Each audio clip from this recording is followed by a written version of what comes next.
सो हमने 10.1 एक्सरसाइज कर ली थी और 10.1 और 10.2 थ्योरम हमने कर लिया था। इस वीडियो के अंदर हम बात करेंगे अपने एक्सरसाइज 10.2 और उससे रिलेटेड कुछ एग्जांपल्स के बारे में जो कि काफी ज्यादा इंपॉर्टेंट होते हैं आपके एग्जाम बेस पे। पहला एग्जांपल जो कह रहा है, आपको ये कह रहा है क्या कि आपके पास ना दो कंसेंट्रिक सर्कल हैं, दो समकेंद्रित वृत्त हैं आपके पास। कंसेंट्रिक यानी समकेंद्रित। कंसेंट्रिक सर्कल या समकेंद्रित सर्कल का मतलब होता है ऐसे सर्कल जिनका जो सेंटर है वो सेम है। और मुझे बोला गया है क्या कि जो बड़ा सर्कल है ना ये वाला, इसका जो कॉर्ड है, कॉर्ड तो आपको पता है ना क्या होता है, जो कॉर्ड होता है, कॉर्ड का देखो ये था सीकेंट, जो काटते हुए चले गया वो सीकेंट है, और इसको साइड साइड से छोटा कर दूंगा तो ये हो जाएगा इसका कॉर्ड, यानी साइड से हटा दोगे तो बन जाएगा कॉर्ड। कॉर्ड को हिंदी में बोलते हैं जीवा। तो कह रहा है क्या जो बड़ा वाला सर्कल है इसकी जो कॉर्ड है ना वो दूसरे छोटे वाले सर्कल के लिए क्या बन रही है, टेंजेंट। समझो ध्यान से, टेंजेंट बताया था, टेंजेंट क्या होता है, जो टच करते हुए निकल जाए। तो जो ये लाइन है, इस लाइन का नाम मान लो मैं देता हूं ए और बी। तो ये जो लाइन है ए बी, ये बड़े वाले सर्कल के लिए है कॉर्ड, और वहीं ये छोटे वाले सर्कल के लिए क्या बन गया, टेंजेंट। तो आपको यही बोला गया है क्या, सिद्ध कीजिए कि किन्हीं दो समकेंद्रित वृत्तों, किसी दो कॉन्सेंट्रिक सर्कल में जो बड़ा सर्कल है उसकी जो जीवा है ना, जो छोटे वृत्त के लिए क्या है, स्पर्श करती है, उसके लिए स्पर्श रेखा है। तो यहां से जो लाइन आती है सेंटर से, वो उसको दो बराबर भागों में बांटेगी। समझ गए? यानी कि आपको ये प्रूफ करना है कि जो सेंटर से जो लाइन आ रही है ना वो क्या कर रही है, वो उस कॉर्ड को दो इक्वल पार्ट में डिवाइड कर रही है, समद्विभाजित करती है या बाइसेक्ट कर रही है। समझ में आया चीज? आया क्वेश्चन? या फिर क्वेश्चन बताता हूं क्वेश्चन क्या कह रहा है हमारे पास। तो क्वेश्चन ये है कि आपके पास दो कॉन्सेंट्रिक सर्कल है जिसका सेंटर सेम है, उसमें से जो बड़ा वाला सर्कल है उसकी जो कॉर्ड है, जो जीवा है, वो छोटे वाले सर्कल के लिए टेंजेंट है, और आपको ये प्रूफ करना है कि भाई ये बाइसेक्ट करती है इस टेंजेंट को। समझ में आया? आ गया? ठीक है। तो अब करेंगे कैसे? तो इसके लिए सिंपल सी चीज है क्या, सबसे पहले हम लिखते हैं क्या कि आपके पास गिवन क्या दे रखा है, क्या दिया हुआ है आपके पास। तो हमें दिया हुआ है क्या कि ए बी इज कॉर्ड और टेंजेंट, कि ए बी या तो कॉर्ड कह लो बड़े वाले सर्कल के लिए, और टेंजेंट यानी स्पर्श रेखा कह लो छोटे वाले सर्कल के लिए, कि यानी ए बी एक जीवा तथा इस पर या स्पर्श रेखा है। ठीक है, और आपको सेंटर और सर्कल का सेंटर क्या दे रखा है, ओ। ठीक है, और आपको सिद्ध ये करना है कि प्रूव करना है आपको कि यहां पे नाम देता हूं एम। आपको ये प्रूव करना है कि ए एम बराबर है बी एम के, यानी हमें ये प्रूफ करना है ना जो सेंटर से लाइन आ रही है उसको बाइसेक्ट करती है, समद्विभाजित कर रही है, यानी कि ए एम और बी एम बराबर है, ये हमको प्रूफ करना है। अब करेंगे कैसे? तो सिंपल सी चीज है भाई, इसके लिए थोड़ी सी करते रचना। बहुत बढ़िया भाई, बहुत बढ़िया। कंस्ट्रक्ट करते हैं, देखो रचना करेंगे। अब इसके लिए हम करेंगे रचना। अब रचना में क्या करना है, तो हम रचना में ये करते हैं कि ज्वाइन कर देते हैं एओ को और ज्वाइन कर देते हैं बीओ को। रचना हमने ये किया कि भाई ज्वाइन कर दिया एओ एंड ज्वाइन कर दिया बीओ। और अगर आप गौर से देखोगे तो आपको एक चीज पता चल रहा होगा कि जो बड़ा वाला सर्कल है, इस सर्कल के लिए ये और ये क्या बन जाएंगे, रेडियस, त्रिज्या बन जाएंगे ना बड़ा सर्कल के लिए। यानी कि एक तरह से देखा जाए तो OA और OB बराबर हैं, क्योंकि ये बड़े वाले सर्कल की क्या हो गई है, रेडियस यानी कि त्रिज्या। ठीक है, अब हमारे पास दो ट्राइंगल दिख रहे हैं आपको, एक OMA और एक OMB। तो यहां लिखेंगे हम, सॉल्यूशन में आएंगे तो लिखेंगे in triangle OAM and triangle OBM। अब इन दो ट्राइंगल में देखो OAM और OBM, इन दो ट्राइंगल में हमें साफ दिख रहा है क्या कि क्या ये एंगल और ये एंगल 90 का होगा, क्योंकि थ्योरम 10.1 ये कहता है कि सेंटर से जो लाइन आती है टेंजेंट के ऊपर, स्पर्श रेखा के ऊपर, वो कितना कोण बनाती है, 90 डिग्री का। ठीक है, तो सेंटर से लाइन आ रही है इसके ऊपर, तो कोण कितने का बनेगा, 90 का। तो यानी कि हम कहेंगे कि भाई जो हमारा एंगल है OMA और OMB दोनों बराबर होंगे, एंगल OMA बराबर होगा एंगल OMB के, क्योंकि दोनों ही कितने के हो जाएंगे 90 के। पहला ये चीज बराबर हो गया। दूसरा अगर आप देख पा रहे होगे तो क्या OA और OB बराबर है, इस ट्रायंगल का OA उस ट्रायंगल का OB बराबर है, क्योंकि दोनों ही क्या है रेडियस है, त्रिज्या है।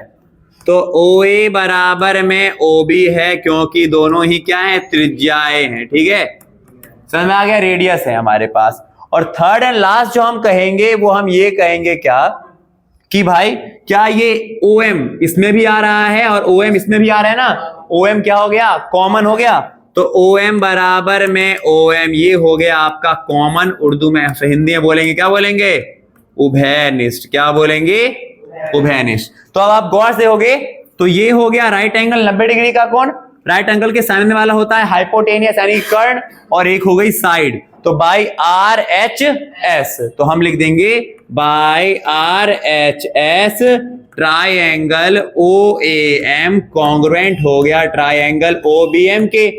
क्या हमने इसमें AM और MB का इस्तेमाल किया था, नहीं किया ना। जिसका हम इस्तेमाल नहीं करते वो CP/CT से क्या हो जाता है बराबर। तो लिख देंगे बाई CP/CT क्या हो जाएगा भाई AM बराबर में BM या MB हमारे पास हमें प्रूफ करना था। समझ आया चीज भाई, समझ आया, फटाफट नोट कर लीजिए। चलिए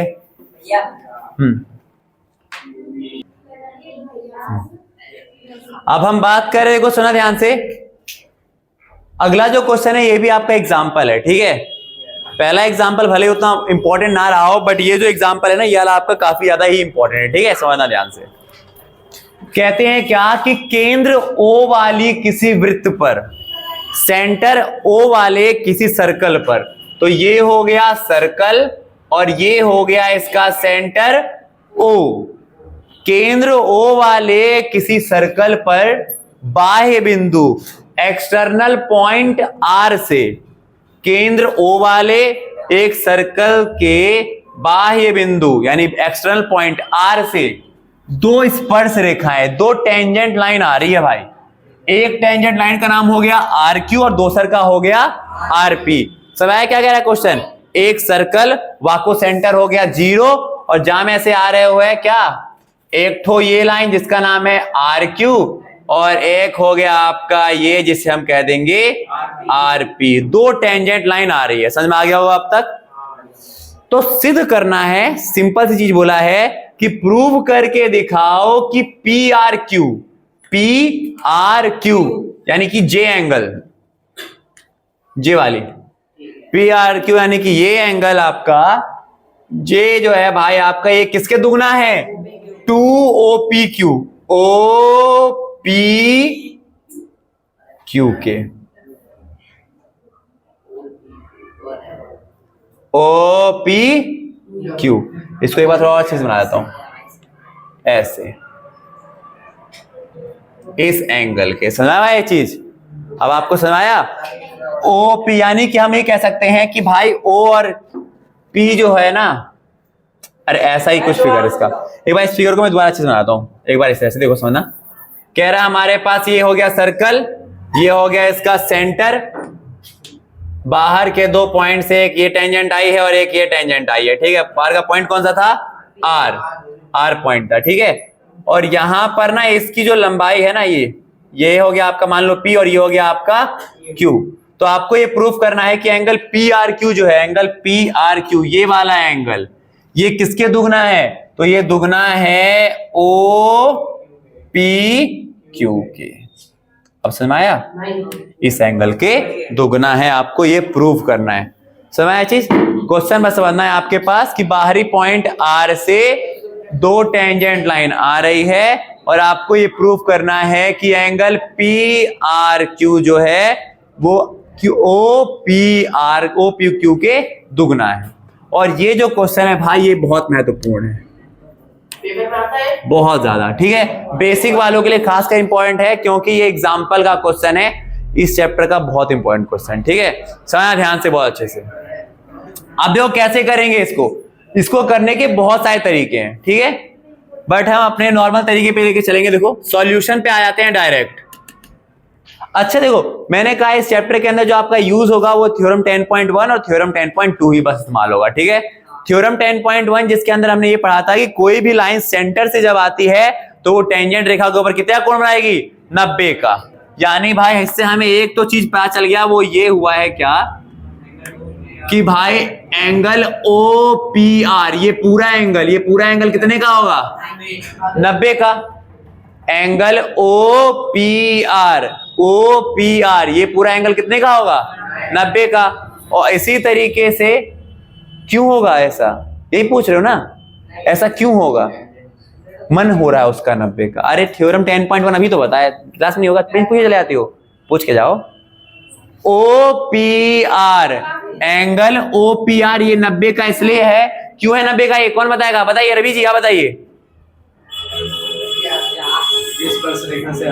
बहुत सिंपल सी बताया कि भाई कि कोई भी लाइन जो सेंटर से आती है वो स्पर्श रेखा पर कितना कोण बनाएगी, 90 का। थ्योरम 10.1 यही था ना, ये सेंटर ही तो है, ये सेंटर है ना।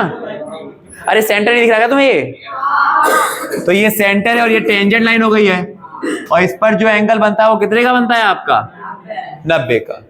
समझ अच्छी भाई। अच्छा मैं यहाँ पर थोड़ा सा कंस्ट्रक्शन कर लेता हूँ और मैं रचना ये करता हूँ कि मैं इसको और इसको भी जोड़ देता हूँ, ठीक है। वैसे ही वो अकेला था ना, ठीक है, इसको और इसको भी हमने जोड़ दिया। अब देखो ध्यान से सुनो, तो इस तरह देखा है तो OQR यानी ये एंगल भी कितने का बन जाएगा, 90 का बन जाएगा, दोनों एंगल। सिंपल सी है, देखो अलग अलग तरीके हैं, कोई कॉन्ग्रुएंसी से करता है, कोई चीज से करता है। हम कैसे करें, हमने कहा कि भाई OPR ये एंगल 90 का बनेगा। क्यों बनेगा, क्योंकि जो, क्या समझ में नहीं आ रहा आपको, क्या,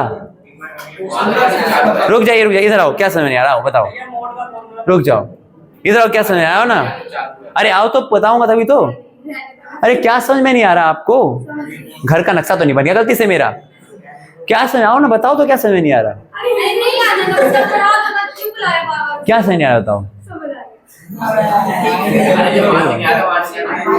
अरे मैं ये कह रहा हूं यहाँ पर थ्योरम 10.1 क्या कहता था बताओ, कल नहीं आई थी परसों। अरे थ्योरम 10.1 क्या कहता है, अभी उस भाई ने बताया, समझ में नहीं आया। अरे देख लो, आयुष जी आप बताइए क्या होता है, जब भी कोई भी लाइन जो आती है सेंटर से टेंजेंट के ऊपर वो कितना कोण आती है, ये सबको पता है। ये लाइन कहां से आ रही है और किसके ऊपर जा रही है, तो कितना कोण बनेगा, तो इसलिए पूरा 90 का नहीं बनेगा। सुनाया, कमेंट वाले बच्चे भी गाली बक देंगे ऐसे डाउट होगी तो।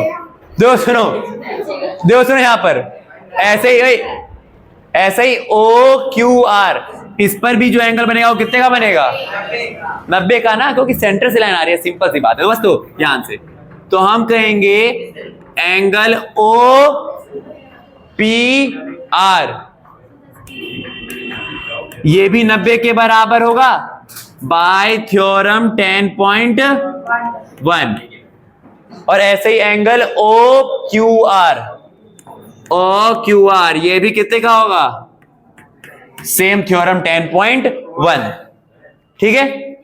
अच्छा अब देखो ध्यान से, अगर आप गौर से देखोगे तो जो OPR है ये दो एंगल से मिलके बन रहा है, OPQ और RPQ, दो एंगल से मिलकर बन रहा है ना। देखो ये जो पूरा एंगल है दो एंगल से मिलकर बन रहा है, OPQ और RP।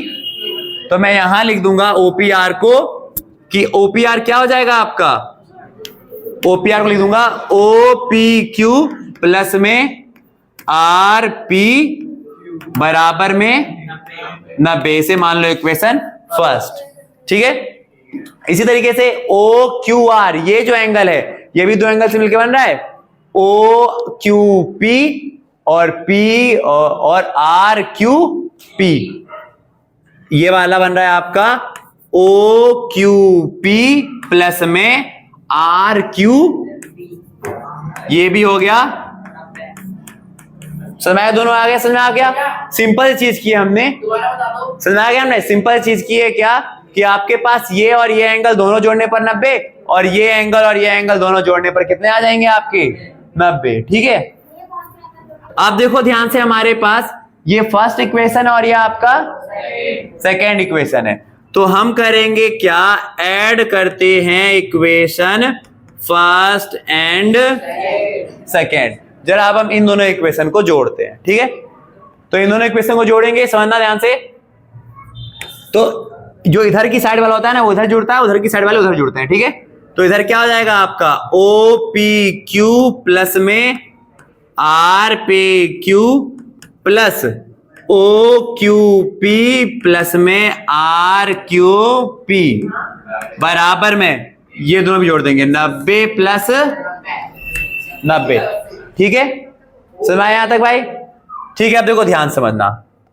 अब एक और चीज है इसके अंदर, मेन चीज, अब वो समझना क्या। अच्छा देखो कि क्या मैं अगर आपसे पूछूं क्या ये वाला एंगल इतना, ये वाला एंगल और ये वाला एंगल क्या बराबर होगा? क्यों बराबर होगा? Isosceles triangle. सही कह रहा है भाई। कैसे? क्योंकि देखो ये एक ट्राइंगल बन रहा है, ये एक ट्राइंगल बन रहा है ना, एक ट्राइंगल के अंदर अगर, क्योंकि अच्छा हमें ये तो पता है ना टेंजेंट बराबर होते हैं, टेंजेंट बराबर होते हैं, और अगर टेंजेंट बराबर होते हैं तो इसका मतलब ये साइड बराबर हो गई इस ट्राइंगल की, और किसी भी ट्राइंगल की दो साइड बराबर होती है तो उनके संगत कोण भी आपस में, कॉरेस्पॉन्डिंग एंगल भी आपस में उनके बराबर होते हैं। ये होती है आइसोस्केलेस ट्राइंगल की प्रॉपर्टी। समद्विबाहु त्रिभुज की प्रॉपर्टी यही कहती है कि अगर हमारे पास दो साइड बराबर हैं, ये और ये साइड बराबर हैं, तो ये एंगल भी, तो हमें पता है ये साइड कैसे बराबर है, क्योंकि भाई आरपी जो है वो आर क्यू के बराबर है। अगर इस ट्राइंगल के अंदर यानी in triangle P R Q side बराबर है तो एंगल भी बराबर होंगे। तो यहां पर हम ये लिखेंगे, इतना समझना इस तरीके से कि in triangle P R Q, इसके अंदर बात कर रहे हैं तो भाई आरपी बराबर है किसके? आर क्यू के, क्योंकि हमें पता है कौन सा थ्योरम था आपका, थ्योरम 10.2 कि भाई किसी बाहरी पॉइंट से जो टेंजेंट आती है वो आपस में बराबर होती है। तो थ्योरम 10.2 के द्वारा ये कहा जाता है। अब क्योंकि इस ट्राइंगल के अंदर ये साइड बराबर है तो इनके ये वाले एंगल भी, तो यानी कि अगर देखा जाए तो एंगल आर पी क्यू किसके बराबर होगा? आर क्यू पी के, आर क्यू पी के, ये बराबर होगा हमारे पास। समझ में आया चीज? अच्छा अब एक और चीज समझना ध्यान से। अब ये दोनों एंगल बराबर हैं और हमें पता है एक ट्राइंगल में तीनों एंगल का सम कितना होता है? 180 होता है। तो ये वाला एंगल कितने का होना चाहिए? ये होना चाहिए 180। यानी अगर मैं इसको x मान लूं तो ये भी x होगा ना, यानी ये देखा जाए तो ये हो जाएगा आपका 180 माइनस में ये दोनों 2x, 180 माइनस में 2x हो जाएगा ना ये सर। तो हम इसको ऐसे कर सकते हैं ना, अगर मुझे इस ट्राइंगल का सम निकालना है तो मैं ऐसे कर सकता हूं क्या कि एंगल r प्लस में एंगल x प्लस में x बराबर में 180। ये आपके पास क्या आ जाएगा? तो ये r जो है हमारा ये वहां जाके, सॉरी 180, ये x और x यहां आके, समझ भाई यहां तक आया? यानी मैं इसको लिख सकता हूं क्या, यानी कि मैं यहां पर जो एंगल r है ना उसे लिखूंगा क्या, 180 माइनस का 2x कर सकता हूं मैं इसे। यहां तक समझ में आया सबको? हाँ, एक बार यहां तक समझ में आया तो एक बार पहले इसका स्क्रीनशॉट एक बार नोट कर सकते हो, एक बार नहीं, एक बार ठीक है भाई। तो देखो समझना ध्यान से, यहां तक अगर हमने देखा, जो यहां तक हमने बात की है तो कुछ नहीं है क्वेश्चन के अंदर। अभी तक हमने बस सिंपल ये किया कि भाई एंगल ओ पी आर और एंगल ओ क्यू आर दोनों 90 के थे और दोनों को दो दो एंगल में हमने डिवाइड कर दिया और दोनों को बस प्लस किया है। और यहां जो चीज मैं समझाना चाहता था मैं वो समझाना चाहता था कि भाई इस ट्राइंगल के अंदर ये टेंजेंट और ये टेंजेंट बराबर है। अगर टेंजेंट बराबर होता है, स्पर्श रेखा बराबर होगी, तरह से आइसोसेलेस ट्राइंगल बन गया ना ये, तो ये एंगल और ये एंगल आपस में क्या हो जाएंगे? बराबर। और इसी कॉन्सेप्ट को देखते हुए अगर हम देखें तो भाई इस ट्राइंगल के अंदर भी एंगल OPQ ट्राइंगल के अंदर भी अगर हम बात करें तो ये दोनों तो क्या है? रेडियस है और रेडियस बराबर होते हैं। तो इसका मतलब ये एंगल और ये एंगल भी आपस में क्या हो जाएंगे, बराबर हो जाएंगे ना। तो हम यही चीज करेंगे कि भाई यहां पर इन ट्राइंगल, अभी इसको ऐसे छोड़, इसको मान लो अब इक्वेशन थर्ड, ठीक है। अब देखो ध्यान से, अब हम बात करते हैं in triangle OPQ, in triangle OPQ, और OPQ ट्राइंगल की हम बात करें तो OP और OQ दोनों बराबर है, रेडियस है दोनों, OP और OQ बराबर है क्योंकि दोनों ही क्या है, त्रिज्याएं हैं, दोनों रेडियस है। और अगर ये दोनों रेडियस हैं तो इसका मतलब फिर से वापस बन गया आइसोसेलेस ट्राइंगल, क्योंकि इस ट्राइंगल में दो साइड बराबर है तो इनके एंगल भी आपस में क्या हो जाएंगे, यानी कि एंगल OPQ और एंगल OQP आपस में क्या हो जाएंगे, यानी कि एंगल OPQ बराबर हो जाएगा एंगल OQP के। समझ चीज, यहां तक ये भी हो गया। अब बस हम अपने आते हैं इक्वेशन थर्ड के ऊपर। तो इक्वेशन थर्ड अब हमारा क्या कह रहा है, इक्वेशन, हाँ तो कौन सा, हाँ OP और OQ, सॉरी OP और OQ। अब हम बात कर रहे हैं, देखो ध्यान से इक्वेशन थर्ड पे आते हैं। यहां पर क्या था, देखो गौर से होगे, OPQ और OQP दोनों प्लस में हैं, और OPQ और OQP तो बराबर है, तो मैं इस OQP की जगह OPQ लिख सकता हूं, क्योंकि मुझे क्वेश्चन के अंदर प्रूव भी क्या करना है, OPQ और OQP बराबर हैं, OPQ और OQP बराबर हैं, तो मैं OQP की जगह क्या लिख दूंगा, OPQ। तो यहां ऐसे OPQ प्लस में इस OQP की जगह भी मैं क्या लिख दूंगा, OPQ, क्योंकि ये दोनों आपस में बराबर हैं। और प्लस में यहां पर क्या बच गया मेरे पास, अब देखो ध्यान से, यहां बच गया RPQ प्लस में RQP बराबर में 90 और 90, और मैंने बताया था अभी मैं बताया था ना, RPQ को मैंने क्या माना है, X, और RQP को भी मैंने क्या माना है, X। तो इन दोनों को हमने XX माना है, तो मैं यहां भी लिख दूं X प्लस, ठीक है, मतलब हमने इसको और इसको X लिख दिया, और इन दोनों इसको इसके बराबर लिख करके ऐसे दिखा दिया यहां पर, ठीक है। अब अगर आप गौर से होगे तो OPQ और OPQ कितने OPQ, तो OP बराबर में यहां पर क्या है 180, और ये प्लस, ये X और X यहां पे प्लस का 2X वहां जाके ये आ जाएगा, समझ आया। OPQ और OPQ 2 OPQ और 180 यहां पर रह गया, ये X और X कितने X हो गए, ये प्लस का 2X वहां जाके, और अभी हमने देखा था कि 180 माइनस में 2X इसकी वैल्यू है R की, इस R को आप या तो R लिख दो या फिर क्या लिख दो, PRQ, तो बस बन गया। तो OPQ किसके बराबर हो जाएगा, इस पूरे की वैल्यू क्या है, इस पूरे की वैल्यू क्या है, एंगल R है ना, तो इसको हम लिख सकते हैं एंगल PRQ, यही हमें प्रूफ करना था, ठीक है, बस सिंपल है। समझाया चीज, नोट कर लो एक बार इसको।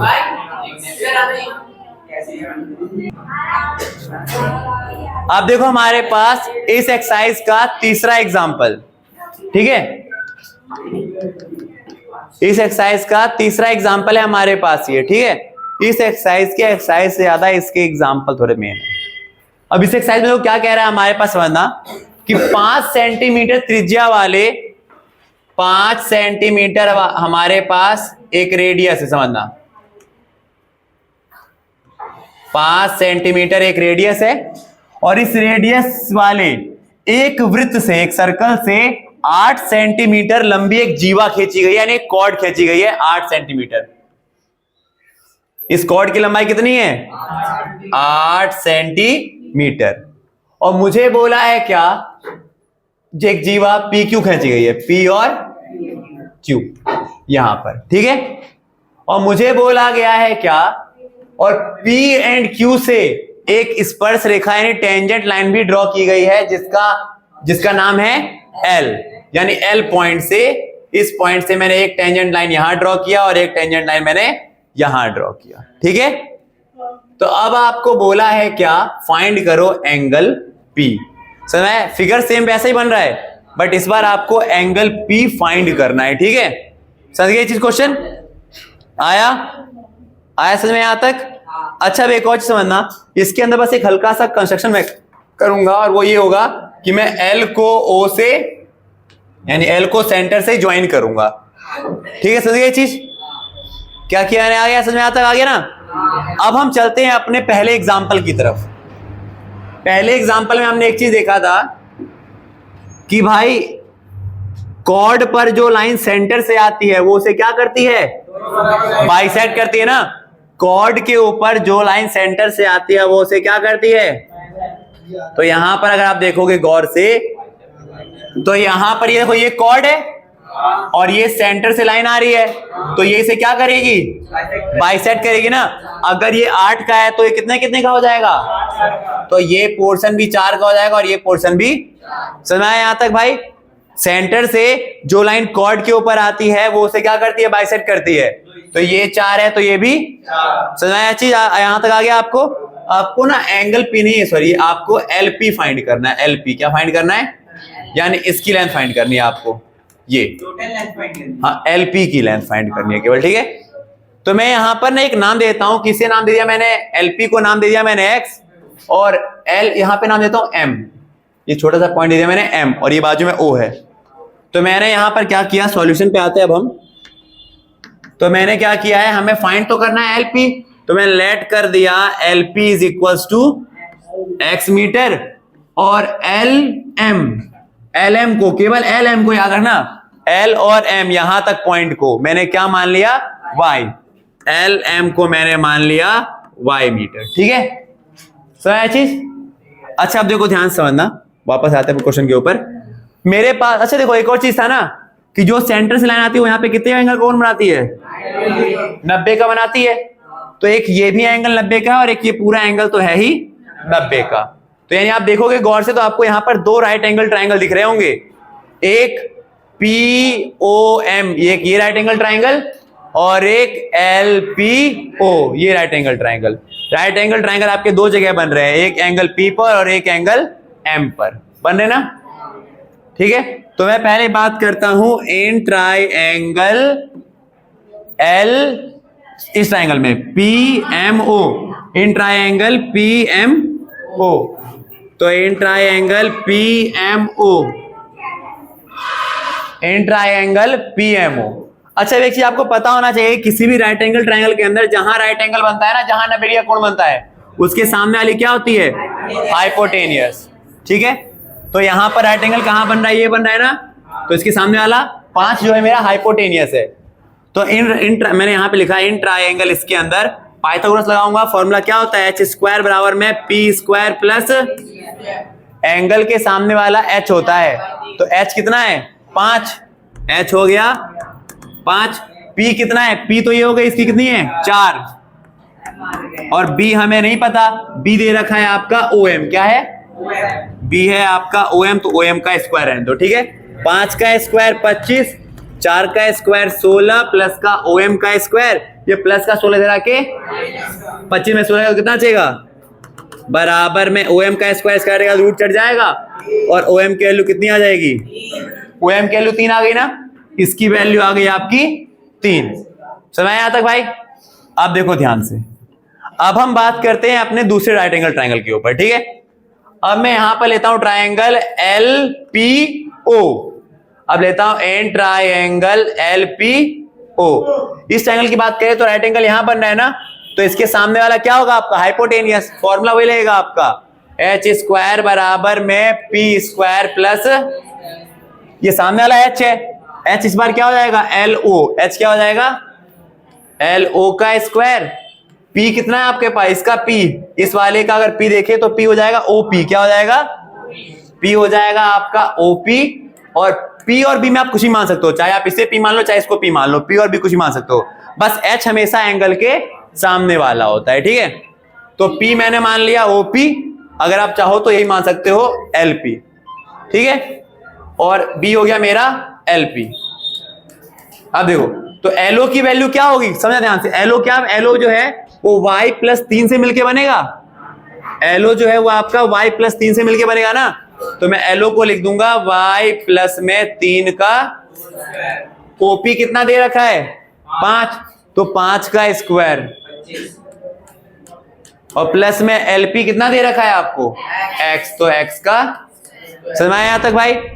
अब देखो ध्यान से फिर से, तो ये हो जाएगा a² प्लस b है 3, तो 3 का स्क्वायर प्लस में 2ab तो 2 तिया 6y बराबर में 5 का स्क्वायर और प्लस में x का स्क्वायर, ऐसे रहने दो। ठीक है, ये क्या आ जाएगा आपका y स्क्वायर प्लस का 6y और ये प्लस का 9 इधर आके 25 में से 9 गया तो कितना बचेगा 16 प्लस में, ये मान लो आपका पहला इक्वेशन। ठीक है, अब यहां पर एक और राइट एंगल बात करनी है। ये क्वेश्चन बहुत इंपॉर्टेंट है, समझना ध्यान से।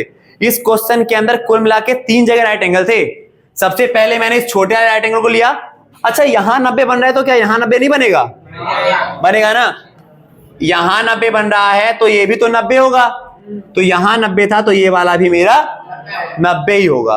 तो मैंने इस राइट एंगल ट्राइंगल का इस्तेमाल करके पहले मैंने OM की वैल्यू निकाली, इस राइट एंगल का ट्राइंगल का इस्तेमाल करके मैंने ये कुछ ऐसा इक्वेशन बनाया, और अब मेरे पास है तीसरा राइट एंगल केबल। ठीक है, अब हम बात करते हैं थर्ड राइट एंगल ट्राइंगल की cable. Third right angle triangle ये वाला, थोड़ा सा क्वेश्चन ऊपर कर लेता हूं। अब देखो, थर्ड राइट एंगल ट्राइंगल कौन सा है हमारे पास? In triangle PML, in triangle PML।